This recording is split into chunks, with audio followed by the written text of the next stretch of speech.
आज का हमारा मकसद सिर्फ कुछ तारीखें या नाम याद करना नहीं है। नहीं, आज हम उन रणनीतियों और उस आइडियोलॉजी को डिकोड करने वाले हैं जिसने लंदन से पढ़े एक बैरिस्टर को करोड़ों लोगों का महात्मा बना दिया। तो चलिए इस विश्लेषण में गहराई से उतरते हैं। सोचिए, 1944 में सुभाष चंद्र बोस सिंगापुर रेडियो से उन्हें राष्ट्रपिता कहकर बुला रहे हैं। ये एक ऐसा सम्मान है जो दिखाता है कि लोग उन्हें किस हद तक मानते थे, पूछते थे। और फिर सिक्के का दूसरा पहलू देखिए। ब्रिटिश साम्राज्य के सबसे बड़े नेता विंस्टन चर्चिल उन्हें झिड़कर कहते थे, एक अधनंगा फकीर। मतलब बिल्कुल ही अलग नजरिया। तो सबसे बड़ा सवाल यही उठता है ना, कि एक ही इंसान इन दो बिल्कुल अलग अलग पहचानों का केंद्र कैसे बन सकता है। आज की हमारी ये पूरी पड़ताल इसी रहस्य को समझने के लिए है।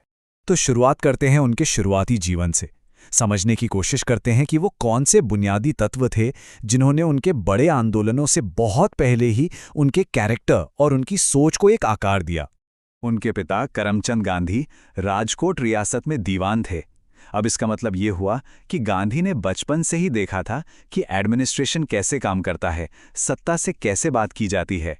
और शायद यही वजह थी कि बाद में जब वो बड़े बड़े ब्रिटिश वाइसरॉयज से मिले तो उनमें जरा भी हीन भावना नहीं थी। अच्छा, गांधी को ठीक से समझना है तो उनके 3 गुरुओं को समझना बहुत जरूरी है। कह सकते हैं कि इन तीनों ने मिलकर उनका एक तरह का वैचारिक सॉफ्टवेयर तैयार किया था। पहले राजनीतिक गुरु गोपाल कृष्ण गोखले, जिन्होंने उन्हें सिखाया कि भारत की जमीनी हकीकत को समझे बिना कुछ नहीं हो सकता। दूसरे दार्शनिक गुरु लियो टॉल्स्टॉय, जिनसे उन्हें अहिंसा का जबरदस्त आइडिया मिला। और तीसरे आध्यात्मिक गुरु श्रीमत राजचंद्र, जिन्होंने मुश्किल से मुश्किल समय में उन्हें सच और आत्मशुद्धि का रास्ता दिखाया।